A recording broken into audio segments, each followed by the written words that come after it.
soutien na biso ba capture oyo biso toko apporter na le drapeau est même là hein il y a il y a vous voyez il y a ça la makoto il y a mon nene ouais hein moni très bien voilà Roga l'espoir de la musique congolaise très bien donc c'est d'abord un collègue de lycée. Ah ok. Oui. Bah période na chaminade en seconde je crois. Donc on a yoka qui azokende na Canada. Na concert na Canada na Canada na non biso yemota sala ka fierté ya musique mboko yo on doit l'accompagner. D'ailleurs parmi les organisatrices il y a événement voilà, il y a ma petite sœur qui est là. Ok, comment on est Aïcha Océan. Aïcha Océan. Ouais. Tu peux essayer moto moi Aïcha Océan au Canada avec la biso. Voilà les que moi na oncle là propre. Très bien. À l'anda qui même Roga na Paris. Dans na Paris. Et tous allés qui un peu mieux, on s'est décidé que non, à moto na biso la musique et le sport ça va tient vraiment ils allaient rater. Donc, Yemutazo, c'est la fierté, on doit le soutenir. Très bien. Donc, na bengipe Roga Missile. En tout cas, si ça n'a pas de concert, to kutana, to solola, to programmé, bagarre. Il y a eu nangate, organisation, il y a correct, il y a bien pour planifier ma caméra. En tout cas, on est derrière vous. C'est le Congo qui gagne. Très bien. Quels sont les projets au Bozanango, au Jobongisa, au Bomoni que il faut nécessairement accompagner Bino pour que réussite Nango et ça le projet est appelé en esprit après championnat au Bongisa. Après championnat nous allons à 3 compétitions, non 2. Na challenge moko parce que uniquement pour l'année oyo to côté ici trophée et là challenge un challenge bois sacré et Dingwe. Ok, challenge bois sacré et Dingwe. Bois sacré a marqué que l'histoire il y a catch à Congo. C'est le jeune de la toute première, c'est la première génération des jeunes. Ok. Hein? Après, papa Owana, tant que pesa ouverture et pas un jeune. Motoali Bosso et ils étaient deux ils étaient deux. Ils allaient bois sacré na Kaïsoule. Il est en Allemagne aujourd'hui. Donc Baronde père il y a une nouvelle génération. OK. Et Dingwe vous faites présence là na Brazzaville il y a un open de moto propulsé qui catch. Très bien. Très bien. Donc tango atika ki vu iso bon tout le monde a dit que tout méga ko créer et loko moko donc challenge bois sacré on est dit na lobby sous lampadaire suprême Roga Missile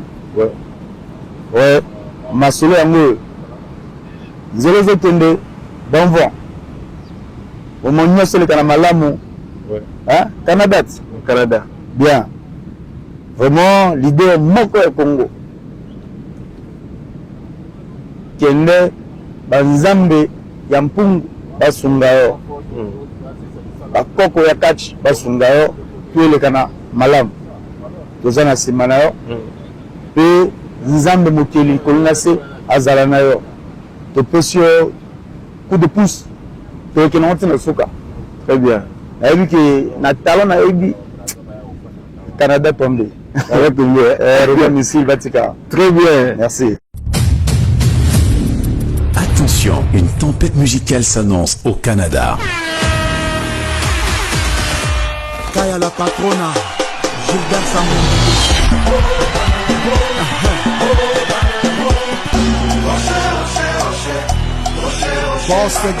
Roga Roga et Extra Musica pour un concert explosif à l'Olympia Montréal. Roga Roga et Extra Musica le vendredi 15 août dès 19h. Guest star Stéphanie Song. Arrache ton billet maintenant à $69,99. $138 VIP. Infos et réservations +1 514 216 1588. Un événement PSK Immigration. Une présentation du président Job. CI Industriel créateur de solutions pour vos ascenseurs, escalators et froids. CI Industriel pour votre sécurité et votre sérénité. Africa Uni Télévision, une longueur d'avance. Christelle Massokuna Lelai. Christelle Massokuna Lelai. Africa Uni Télévision, une longueur d'avance. Christelle Massokuna Lelai. Christelle Massokuna Lelai. Africa Uni Télévision, une longueur d'avance. Christelle Massokuna Lelai. Africa Uni Télévision, une longueur d'avance. Christelle Massokuna Vitesse Lelai. la vitesse. Christelle Massokuna. Vous êtes nombreux, mesdames et messieurs, vous qui faites confiance à Africa Uni Télévision, votre chaîne. Votre canal vraiment connecté. On vous a toujours demandé de vous abonner. Abonnez-vous massivement et surtout partagez le lien à tous ceux qui sont autour de vous pour que eux, à leur tour, ne manquent pas les informations du Congo. Nous sommes à Pointe-Noire, mesdames et messieurs, comme vous le savez. Question pour nous d'accompagner les catcheurs au Basali championnat Mounene Awe Bundami na kati Brazzaville. D'ailleurs, le logo Mounene toza na côte topé maman Moukié par rapport à lobby journée Zaki Moulaï championnat il est qui lobby. On te dit peut-être sur la na président Konakaza Awa tout sur la champion Safran on a 3 fois champion des champions du Congo et puis tout sur la paix dans des bonnes sacré on a vice champion il y a Coupe du Roi il y a Pointe-Noire donc Togo Tene Penama Solo. Alors bonjour président. Bonjour. Boni. Madame, je sais que fatigue est là parce que lobby ils ont une journée spéciale pour le championnat. Il y a 4 journées finales disons na bandeko bazolanda biso lelo pour le bandenge ni finale au le championnat disons du début ti awa le kindenge ni. Bon mais championnat il est bien malgré que tu as accumulé qui ba charge trop, c'est-à-dire tu as ici 3 championnats. Oui. Parce que tu es en retard depuis le mois de janvier 2025. Donc tu as accumulé 3 titres ensemble. Donc ils ont la ceinture du roi. Ils ont la ceinture interdépartementale, la Coupe du Roi. Très bien. Donc technicien vraiment tu peux ça qui bango passi mais félicitations na bango pour balongi et Tumbango. Très bien. Donc voilà quoi. Alors en gros Golobanini ça s'est bien passé selon vous ou bien il y avait des petits trucs encore à revoir? Bon, dans l'ensemble il est bien mais il y avait vraiment des trucs à revoir et na ba organisation d'Enge Zalaga, bon, la notion d'heure et ainsi de suite. Bon. On a occupé au tenir rigueur. C'est devenu comme c'est la réalité, c'est la réalité, mais il faut se battre pour ça, pour que Makamboui qui est un peu plus bien. Alors, au Lobeli Bisso sur le champion, ou Abimi en a championnat, est-ce que vous avez un comment bateau Abimi champion, Kakapo? Et puis ça m'a éclaircissement dans votre Bon, champion, il y a Coupe du Roi, c'est Cabo Assès qui a maintenu son titre. Et il y a le champion interdépartemental. Donc, Bimissi, il y a Grigriwana, il y a Moko, il y a style classique. Moko, donc RTG a Bimi na style classique. Et puis, dans le style africain, ils allaient Makila. Makila, ok. Bon, dans la Coupe du Roi, ils allaient dans l'abbé, monsieur l'abbé, Santa Bara. Dans LA classique, ils allaient division. Ah, très bien.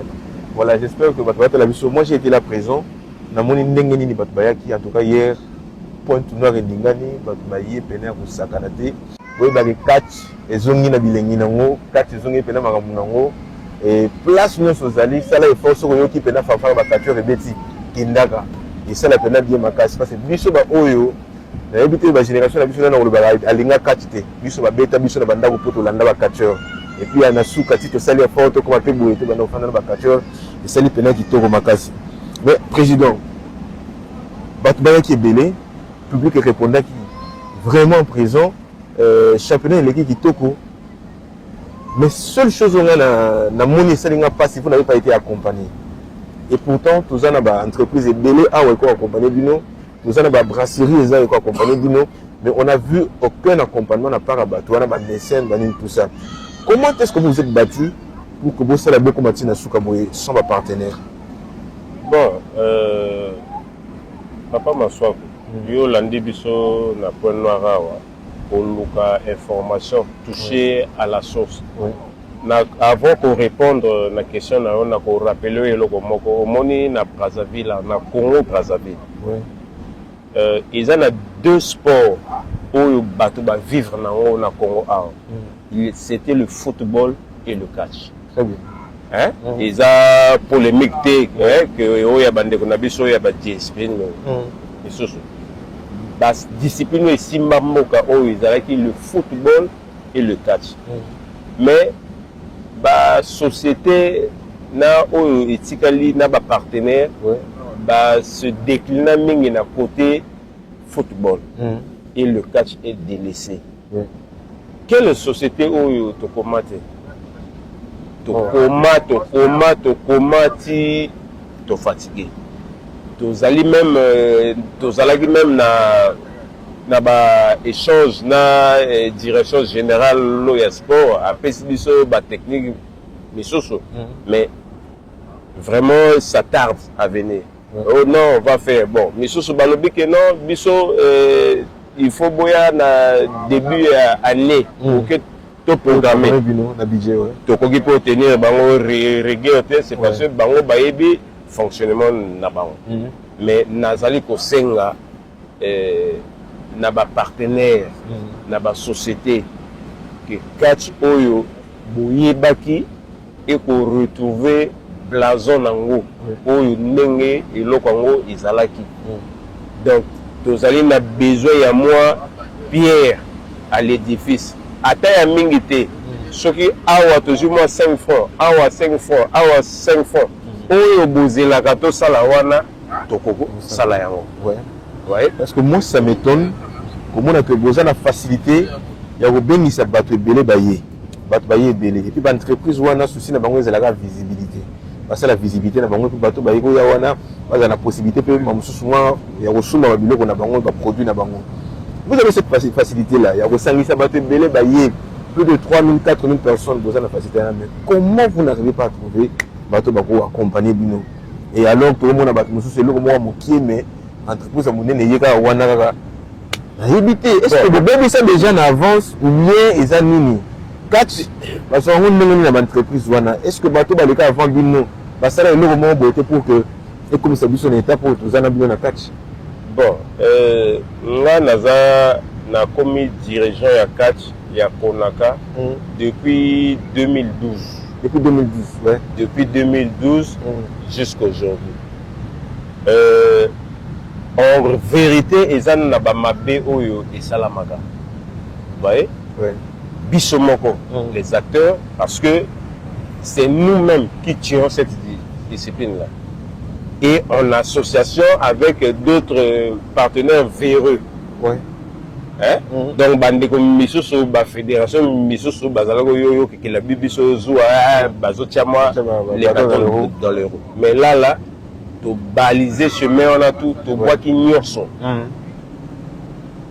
même les comportements déviants ou mokonzambo kazalaki kokoboya na milieu sportif eza mingi na milieu na biso ya catch to bois qui bango tout très bien. Voilà pourquoi na terrain oyo to baliser tozali na posa ya ba partenaire ya ba sponsor ba accompagner biso na nouvelle vision aux alentours. Oyo moni o to bundao ils a par les moyens de bord par nos propres efforts. Mais ma boko pe et les maps. Très bien. Ah ouais, ils ont la réalité mais sur ces alliés au moyen que le bango na ba télé exact mais souci na biso ils alliés que activité na biso o ils a officiel et salam. Parce qu'il y a un gros côté au niveau de la direction générale à sport. Très bien. Enfin, tout champion Safran, na ligne de la caméra, ça le coup la biso tout ça, ça le coup la ozo solo là, na bato yo bako kusunga kati okoloba na bango ni quel message oyo zo passer bango lelo na instant o accordé bon message déjà na kati ya locution na lobi yango nazali kosenga na ba partenaire nyonso bandeko na biso ya politique militaire musical oyo bayebaki catch d'ailleurs même je profite même de l'occasion ya koloba na moto na bengaka na drapeau national de la musique congolaise Roga Roga. Justement, on a compris que Namoni Maître Géa, quand vous avez dit drapeau Roga Roga, moi je pense que il est le partenaire ou bien n'ayébité et Zali soutient la biso bakateur ou biso toko apporté naïe le drapeau est même là hein il y a il y a vous voyez il y a Salamakoto il y a mon nene ouais hein moni très bien voilà Roga Roga l'espoir de la musique congolaise très bien donc c'est d'abord un collègue de lycée. Ah ok. Oui. Bah période moko na chaminade en seconde je crois. Donc on a yoka ki azokende na Canada. Na concert na Canada na Canada na non biso yemo tasala ka fierté ya musique à mboko on doit l'accompagner. D'ailleurs parmi les organisatrices il y a événement, il y a ma petite sœur qui est là. Ok, comment on est Aïcha Océan. Aïcha Océan, ouais. C'est moi qui moi na oncle là propre. Très bien. À l'anda qui même Roga na Paris. Na Paris. Et tous allons qui un peu mieux, on s'est décidé que non, à Motona Bisso, la musique et le sport, ça va tiens vraiment ils allaient rater. Donc, Yemutazo, c'est la fierté, on doit le soutenir. Très bien. Donc, na Bengipe, Roga Missile. En tout cas, si les salons de Makamboya concert, to Kutana, to Solola, to programmé, baga, Yayon Nangate, été, organisation, il y a correct, il y a bien pour planifier Makambo. En tout cas, on est derrière vous, c'est le Congo qui gagne. Voilà, bien. Merci. Voilà, c'est aussi l'occasion pour moi, mesdames et messieurs, de dire à tous ceux qui sont d'un côté à Canada, Montréal, Toronto, vous avez bien Nabino, vous allez voir Olympia de Montréal, ici, puis Roga Roga, le Choukam Lampadaire, Roga Roga, Zebira, Satatatou, extra musique à Mobamba, vous allez voir, donc, vous avez bien Nabino, vous allez voir, et vous allez voir le Kumo. Ya mboka surtout tout bana mboka bana le Congo bana royaume Congo oza angolais oza RDC oza congolais awa soma billet na yoba africain nyonso acheter vos billets allez-y na rendez-vous on a vraiment et ça la peine plaisir ya makasi ba comme déjà kalaté pour mona bango cette fois-ci ma ramène c'est bon ba visa déjà est bimi ba musicien nous ba déjà prêt et tika kaka la date wana ko kisama pour que ba ya kuna vous allez peine bien makasi. Alors président on savait na yo répéter gazo ya Point Noir. Oui il a une date il a un concert ici à Point Noir dans stade à Point Noir et puis la Dolisie la stade à Dolisie donc tout c'est la date et Tiama sinon c'est ce qu'il nous a dit dans les réseaux sociaux dans Facebook na ye bandono so balanda kiango donc d'accord OK comme un lobby toujours public il y a 4 millions ce que za na simanaye to bela bango très bien la koya na simanaye très bien voilà merci beaucoup on va revenir avec vous président pour parler de projet futur Nabino parce que vous allez nos champions s'apprendre voilà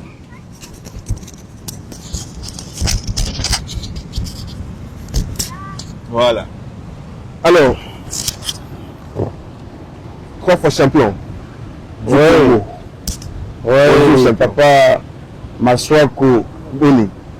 Ouais, qui te connaît Lengi. Très bien. Très en forme toujours. Toujours. Comme toujours. Le point fort. Alors, dans la Nagi combat lobby. Ouais. Puis Namoni d'ailleurs, on a salué d'ailleurs présence na yo na kata Pointe Noire. Merci beaucoup. On a championnat Oyo. Na titre na qualité na yo champion du Congo. Oya qui penza. Selon yo moni lekindengeni. Oui, championnat Interdépartemental couplé na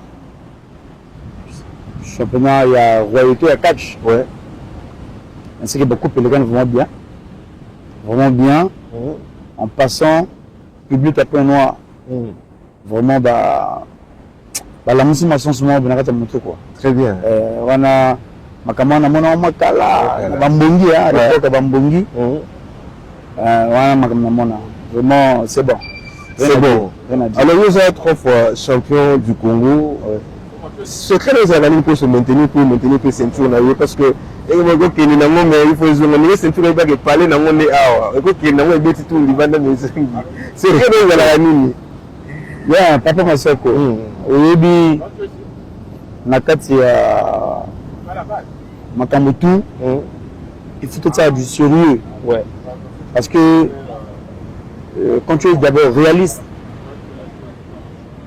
on ressentit que Makambo est bien. Même les gens dans le collège, ils sont à Bisso. Tous à la Batnanding et l'Ingé Bisso, tous à ouais. Voilà. Donc, ce que Nanga, ils ont un travail. Oui, hein.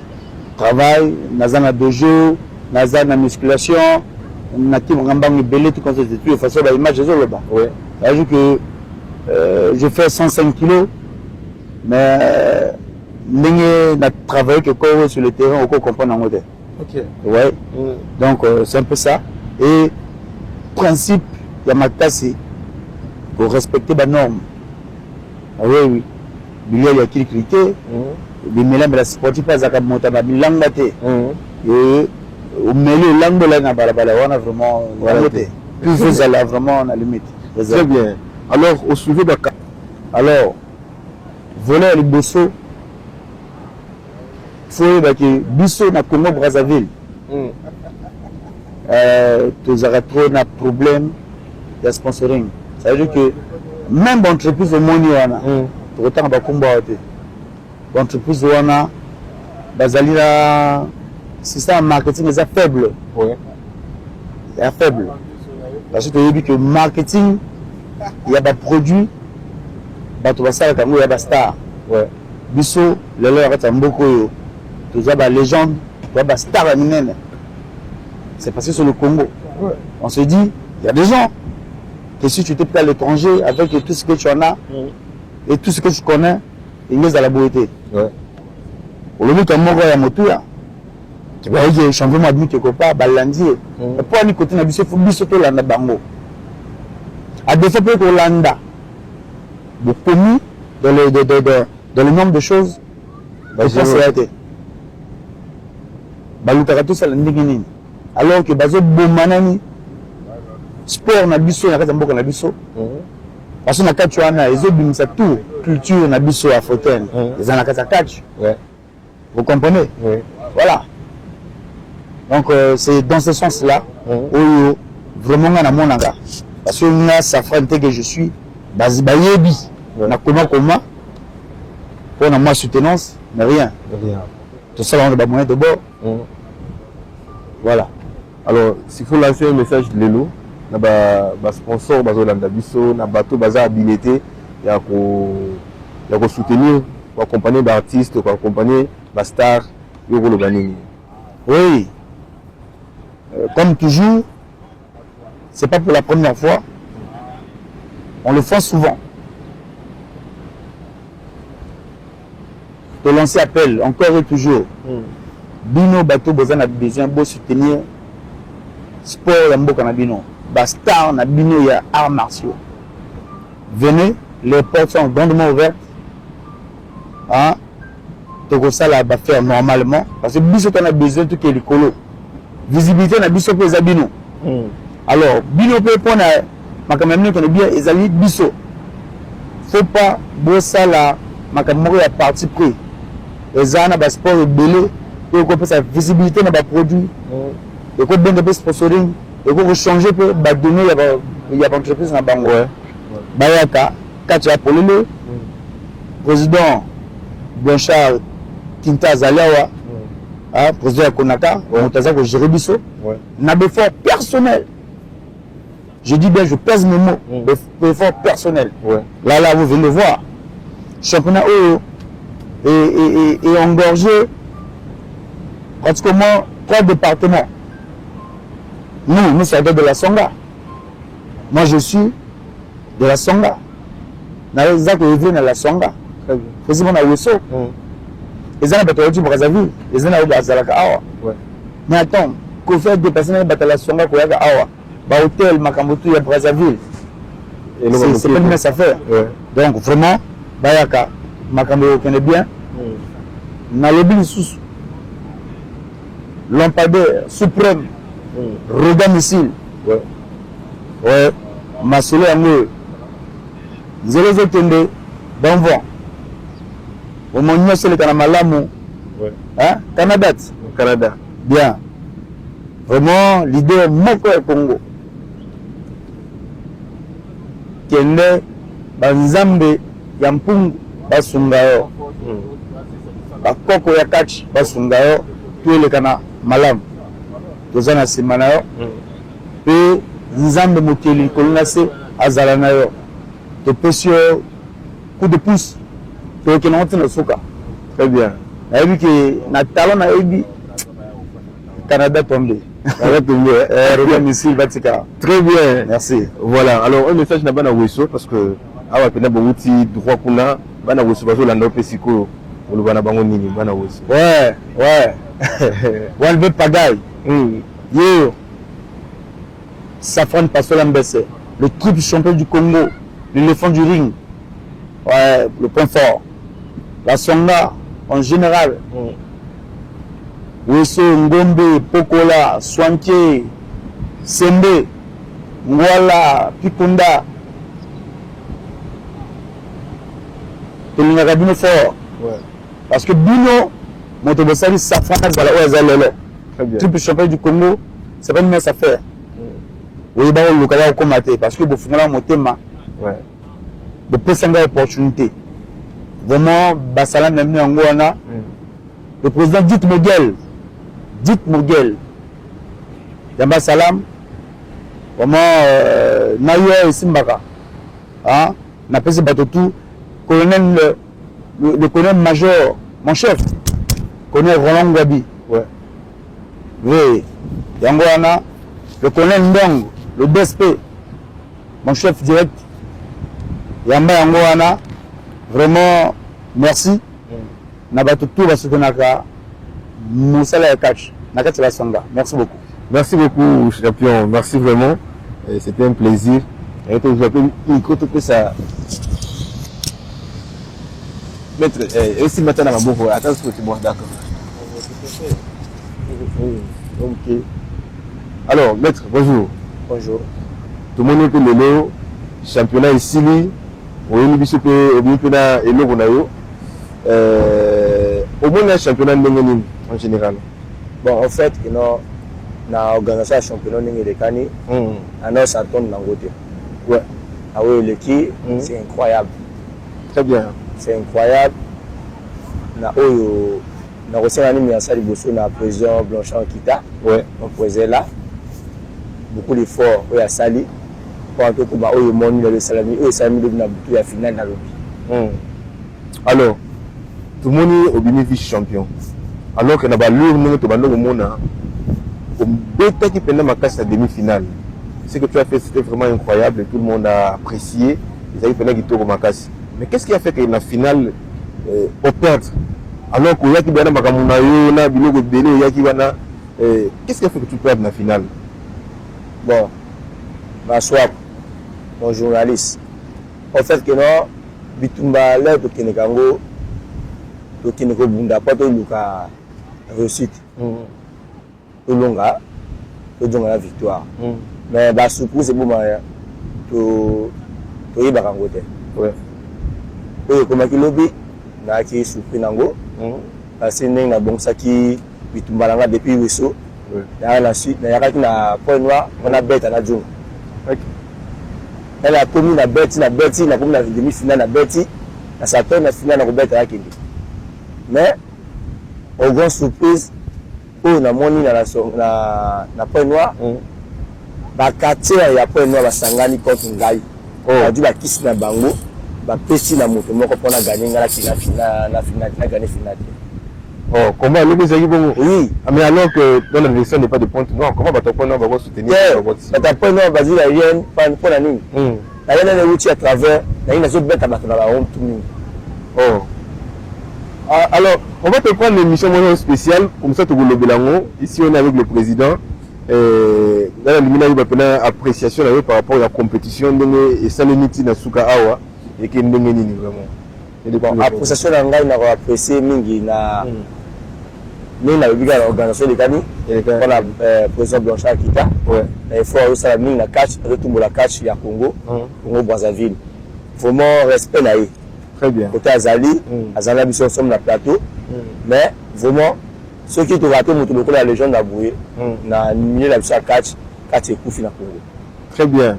Alors un message rapidement na ba fanatique na yo et puis na bana tout bazo talo ya la sanga surtout bana weso. Bon na ko remercier mingi la fanatique ya Point Noir ndenge ba ya minga vraiment na laki na sengo makasi. Ezalaki surpris nango ne ba ya minga. Vraiment na laki étonné. Très bien. La pesi bango tout ba mbote ba salon ko ba ali. Vraiment courage sur na ndenge oyo ba ya minga ba continuer ya manga bongo na osaba plaisir. Pe ba fanatique na ngai à niveau la songa. Brazzaville na pesi ba mbote pokula ngombe parce que na basé mingi na ngombe. OK. Za basé na ngombe na pesi ba fan na tout ya ngombe o ba sala longa na za la boye na soutien na bango pe. Ouais. O ba sala za pe ba salam. Na pesi salam na chef nanga Pindi Noël na kotu na salaka na entreprise ifo na ngombe. Ouais. Na pesi mon directeur monsieur Couteau na pesi la salon Couteau zali kuna ça c'est notre directeur d'usine. La PCI DG la biso Desmet. La PCI la salon Koutali. Très bien. Alors merci beaucoup. Vous êtes biso à micro pour il y a reçu le président. Voilà. Président Tozongi Nayo, quels sont les projets au Bozanango aujourd'hui Bongisa au que il faut nécessairement accompagner Bino pour que réussite dans le projet les appels en esprit après championnat au bon, après championnat nous allons à 3 compétitions non oui. 2 oui. Na challenge moko parce que uniquement pour l'année oyo to ici trophée et là challenge autozo benga challenge bois sacré et dingo. Ok, challenge bois sacré et Dingwe. Bois sacré a marqué que histoire il y a catch à Congo. Oui. C'est le jeune de la toute première, c'est la première génération des jeunes. Ok. Hein? Après, papa Owana, tant que Pesaki ouverture et pas y jeune. Oui. Motoali Bosso et ils étaient deux, hein? Hein? Ils étaient deux. Ils allaient bois sacré na Kaïsoulé. Il est en Allemagne aujourd'hui. Donc, Baronde, père, il y a une nouvelle génération. Ok. Et Dingwe, au fait, présence là, na Brazzaville, il y a un open de moto propulsé qui catch. Très bien. Hein? Très bien. Donc, tant Atika qui vu iso, bon, tout le monde a dit que tout méga créé et l'autre donc challenge, bois sacré, on est Dingwe. Est-ce que ça, on va retrouver que le catcheur congolais ou bien on va inviter ceux venir de la RDC. Ou Angola par exemple. On va inviter d'abord ceux de la RDC. Ok. Hein, ceux de la RDC et édition Mososo de Goyasi. Voilà. Et puis tu allez la Coupe du Congo et le championnat national. Ok. Donc tu peux clôturer normalement activité na biso en fin septembre. Très bien. J'espère que l'activité wana est ça sous battu belé. On a un CT dans l'entreprise. Ceux qui va faire une lettre. Si vous avez reçu une lettre à part à catcheur pour la demande de sponsoring, en tout cas, n'hésitez pas. N'hésitez pas. Et si vous hésitez, vous attachez à produit la vino. Vous vous testez dans le public à catcheur. La ceux qui vous hésiter. Vous testez le public où il y a la catcheur. Est-ce que Baza est capable de consommer produit la vino ou pas? Mais moi, je pense qu'en tout cas, le produit la vino, il y a une valeur parce que les catcheurs, ils rappellent la semaine. Venez avec vos produits, présentez le public, vous soutenez le catch et vous allez appeler parce que déjà, comme on a que bazo créer compétition moko boye à l'honneur ya bois sacré na edimwe yeba que ça eloka mokete po bato na baza ba icône ya catch bato ba batika ba empreinte ya makasi na catch na biso et baza très connu surtout dans la génération toza lelo pendant baza connu alors tant que bazo honorer bango bongo bino boye na produit na bino j'espère que bon ça la perte était bon ça la perte de regretter mon côté par rapport peut-être à bato muso ke na bango mona no kena mutumo mutango pena makambutu me bokina ega bongo. Essayez un peu du côté catch. J'espère que et aussi madame oui président si vous continuez sur développer voilà. Donc et que ça la challenge Johanna ils a prévu ça la na Dolisie ouais Coupe du Congo na Brazzaville ouais et championnat national à Ouesso. Très bien. Au cas ndenge tozolo bake to ko luka ba partenaire ouais basunga biso parce que charge les autres. Mais non au cas où ba difficulté de koleka okokuta soso na makambo tokuta na ngwa on va accumuler les trois. Oui. Bon, imagine que délégation de Gozala il y a combien de personnes? Voilà donc c'est un peu ça. C'est un peu ça. Alors bah projet là toujours prendre déjà en compte biso na côté na biso presse on va toujours en parler na ba émission ta musuto ça na ba ndeko mususu to lobelango pour que et sango nango pene kende. Donc comme la souka ya émission na biso na yobi te soki liloba souka ezali ya kobakisa ou bien dans ozoloba liloba ya souka wana eza lokola ozoloba langa ke yo dae la souka pour la émission oyo pour le numéro bon pour le numéro et émission je crois que tout est dit. Tozali ko bunda le comité national de catch ezali ko bunda makasi pour redorer et la maya catch ndenge ezalaki. Donc on fait appel à tout le monde catch et boya comme mototé sauf les indisciplinés qui sont mis dehors. Au catch eza d'abord discipline hein? C'est un sport. Donc ceux qui ozoya na molimo ya sport tu es libre ça la sport mais ceux qui ozoya na molimo ya destruction ça vraiment on doit pas accepter ozala na yo nani on doit pas accepter. Très bien. Ouais? Donc le terrain est là terrain au Debabengi catch les sponsors les donateurs les membres bienfaiteurs ainsi de suite donc bota la charge toza nango po to lingi vraiment aussi sa championnat makambo nyonso ba activité nyonso avant to kenena assemblée générale. Donc voilà mesdames et messieurs c'est donc la fin de cette émission. Vous nous avez suivi partout votre fikala connecté à l'Africa Union Télévision vous s'abonner vous avez le président Mopao président ya comité national ya catch congolais vous avez le champion Safran 3 fois champion du Congo vous avez na maître sacré yaza vice champion hein ya coupe du roi auti ko trophée ngona bomoni yango ezaki plaisir makasi. J'espère que biloko balobi awa bozongo en compte eza aventure te eza pena demande moko yo sala manakati ya motema na bango ils ont du souci ya bomona ki accompagnement zo la na catch mettre awa to plus de 30 personnes il faut être logé nourri ba déplacement faut la payer wana.